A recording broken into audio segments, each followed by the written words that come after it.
Thank you, Tara, for the introduction. Can everybody see me okay? All right, good morning, everybody. I'm Qian Lei-Parent from Yukon Clear. This is my first time attending the Big Ten GIS Network Conference. I'm very excited. My coworker, Dave Dickson, on this project here could not be here today, but you can see him also saying hi through the Bitmoji. So today I'm very excited to talk about this project that we're currently working on about integrating behavior science with spatial modeling to target fertilizer reduction campaign. Next slide, please. So since we are very new to this conference, I would like to give you a quick introduction of our organization. We are Yukon Clear, stands for Center for Land Use Education and Research. We provide research, tools, information, and most importantly, outreach to communities in support of better land use decisions, healthier natural resources, and more resilient communities. Next, please. So now let's back into the project on lawn fertilizer. So we all love lawns. Lawns and turf grass covers a larger land area than any irrigated crops in the United States. There are approximately 63,000 square miles of lawns in the United States. That's pretty much equals to the size of state of Texas. So lawn provides green open space and recreational values to people. It's a symbol of growth, prosperity, and beauty. So with all those good reasons we're talking about, so it's no surprise that average home are willing to spend about $600 on lawn care in 2022, which is an increase of $60 compared to 2021. Next slide, please. So on the other hand, we also hate lawns because lawn can cause problems. One of the major problems caused by lawns is the nitrogen pollution from the fertilizer used on the lawns, which can lead to algal blooms and hypoxic conditions. Nitrogen pollution has always been a major concern of the Long Island Sound Study. Long Island Sound Study is a joining effort between the state of Connecticut and New York with a mission to protect and improve water quality of the Long Island Sound. So from this map in here, you can see it shows the overall water quality of the Long Island Sound. The green shades of color indicating better water quality, and the red and orange shades of color indicates worse water quality. So you can definitely see that there is an obvious degrade from moving from the east side of that Long Island Sound to the west side. So it decreased. So the worst water quality is around the areas of New York City, and it's surrounded high developed areas. So the majority, yeah,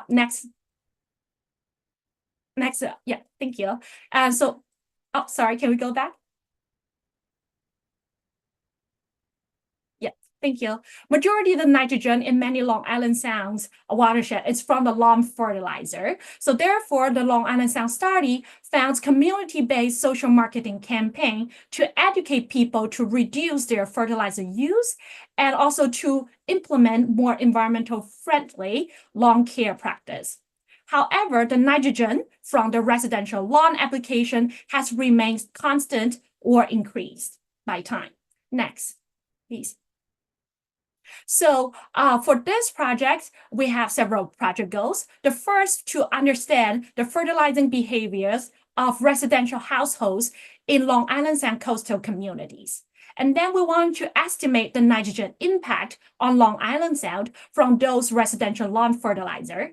And then we're going to use the research results to guide the behavior change campaigns, then eventually going to help us attain the nitrogen reduction goals for the water quality of Long Island Sound. Next slide, please. Our study areas are the coastal Long Island Sound communities, including 4 Connecticut and 3 New York counties shown in the map here.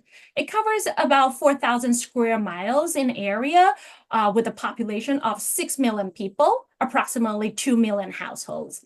And our study area includes a wide variety of neighborhood types, ranging from urban, suburban to rural neighborhoods. For example, in the southwest corner of Connecticut, the Fairfield County is dominated by exurban neighborhoods with larger lot size, larger home size, and also larger lawn areas.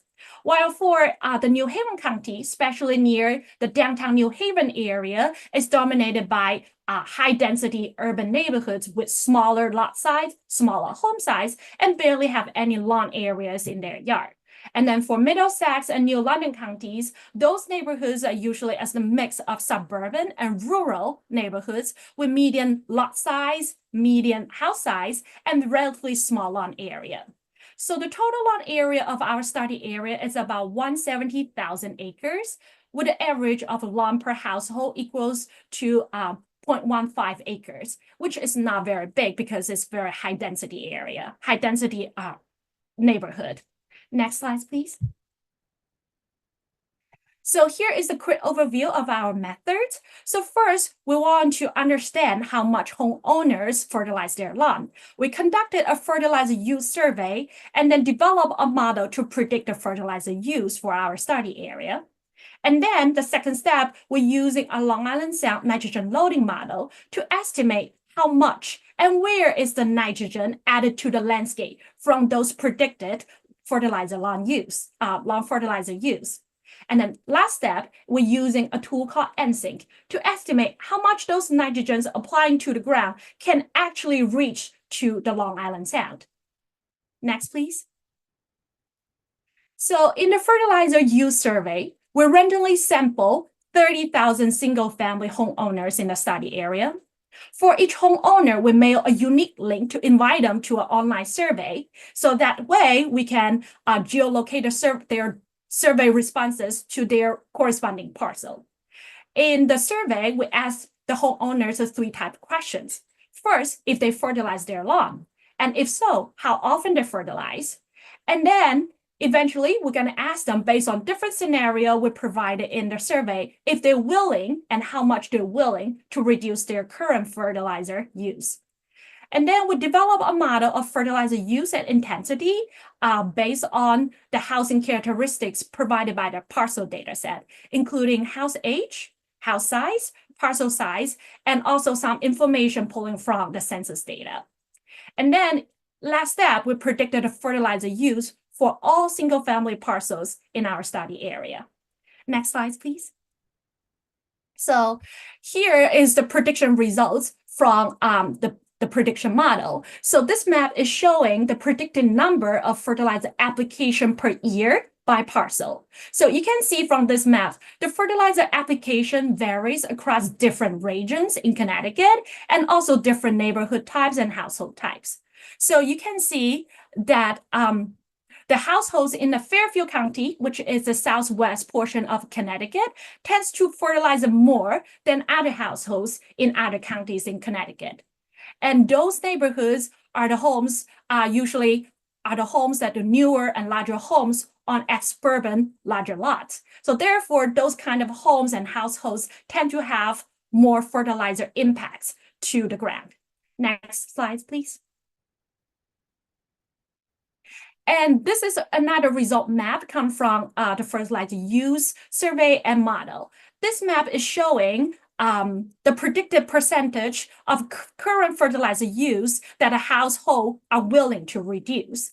So the homeowners provided their responses corresponding to different scenarios that were provided in the survey. So this map is based on a scenario assuming that there will be a reduction in chemical exposure to children and pets if we reduce the current fertilizer use. So from this map, we can see that most households in Connecticut are willing to reduce at least 25% of their current fertilizer use, which is a great news.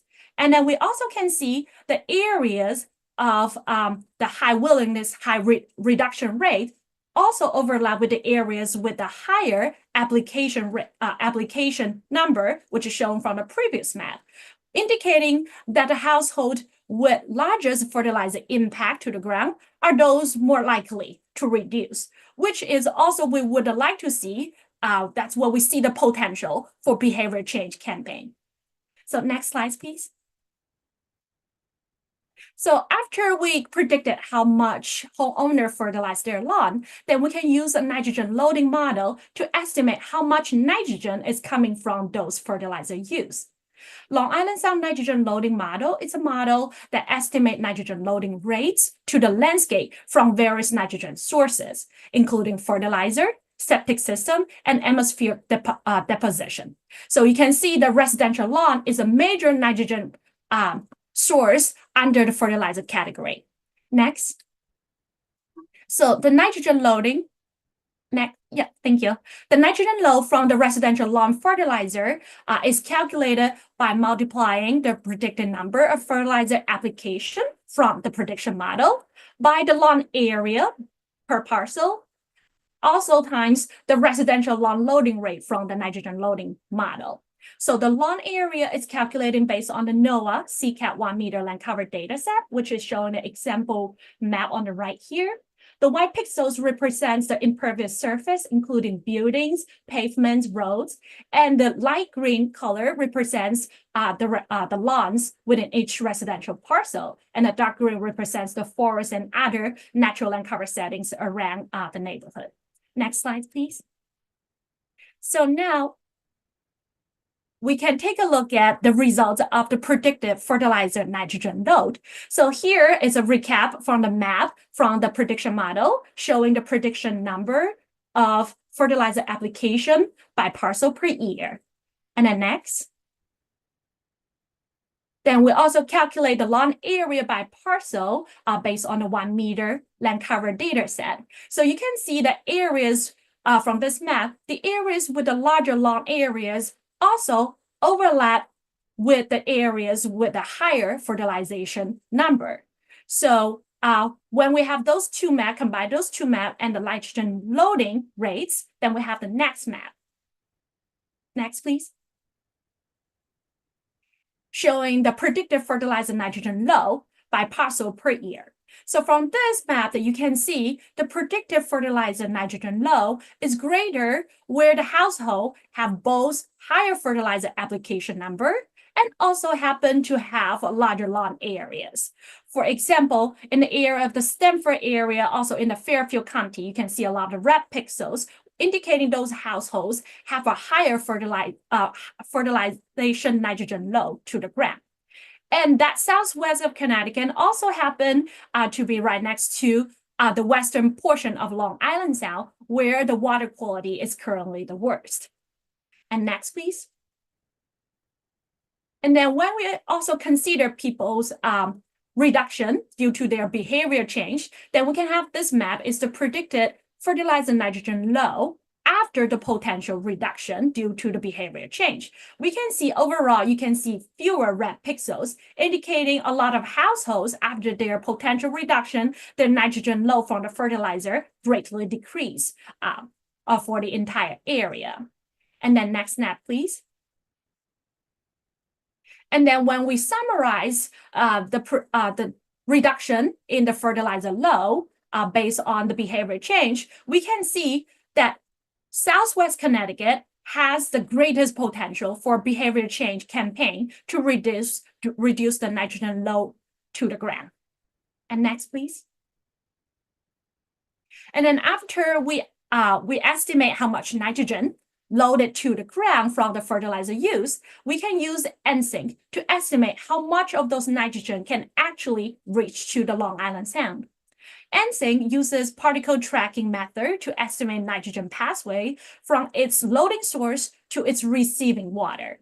And it also estimates the nitrogen removal based on the characteristic of landscape sinks along that pathway. NSYNC identified 3 types of landscape sinks, including lake and pond, wetland soil, and the low-order streams. So if you want to know more about the science and the technology behind NSYNC, feel free to using the short link we provided here. It's also one of our CLEAR project. And then next, please. And one of that, thank you. One of the output of NSYNC is the nitrogen transport index map provided. We also call it a likeness map. The nitrogen transport index estimates the percent of nitrogen reaching to its downstream receiving water. A higher transport index indicating that more nitrogen is going to leak into its downstream receiving water for a given location. Next, please. Thank you. So we can calculate the fertilizer nitrogen delivery by multiplying the nitrogen load to the ground by with the nitrogen transport index provided by NC. So using this example showing on the right here, so if the nitrogen is loaded at a pinpoint location shown on the map in here, and then the NSIG will track its flow path, which is showing in the green highlighted line, and also calculate how much nitrogen is gonna be removed and how much of them is eventually get into the sand. So for these extreme cases in here, since this location is a very like red zone, which is a highly leaky zone, with a very high transport index, there will not be any nitrogen removal along its pathway. Therefore, 100% of the nitrogen loaded at this location will be all going to the Long Island Sound. Next, please. And Rachel, you have about a few more minutes just to kind of keep wrapping up your presentation. Just Okay. so then we have time for maybe one question that I do see in the Q&A. So just thought I'd let you know, just so then we kind of can keep things on time today. Thank you. Okay, thank you. So here we can get into the fertilizer nitrogen delivery. So then this is the nitrogen load we had before. Next, please. And then we have the nitrogen load after reduction. Then also for the, can you go to the next one, please? Yeah, then I'll just jump into the last map is the predicted reduction in the nitrogen delivery, which is combine the reduction due to people's behavior changes and also the nitrogen removal from the landscape sinks. So this map can guide the target efforts to reduce nitrogen delivery from the residential fertilizer use. So next slide, please. So here is the recap of methods. So when we integrate all those three models, we can guide the target effort for the fertilizer reduction campaign. And with all those methods, we created an interactive web tool, which you can show in the next slide, please. That we created in ArcGIS Experience Builder. In the web tool, we summarize the fertilizer impact by census block group, then to guide sky holders to target the communities with the greatest impact. So I don't have time to demo the tool, but we share this short link in here. We encourage you to check it out yourself, and we welcome any feedback and any comments. And next slide, please. And then here is just the next step, and we're going to share the tool with stakeholder to collect feedbacks. And you also notice we don't have the New York data here because the complication of the New York data set, lack of high resolution data, and also missing some parcel information. And then we're going to also create a story map to explain the methods and the results in depth to help people understand the story. And eventually we're going to release and promote the tool. And then last, and it's our acknowledgement to our funder and our collaborators. And then in the end, then from here, I'm going to wrap up, and I'm happy to take any questions from here. Thank you.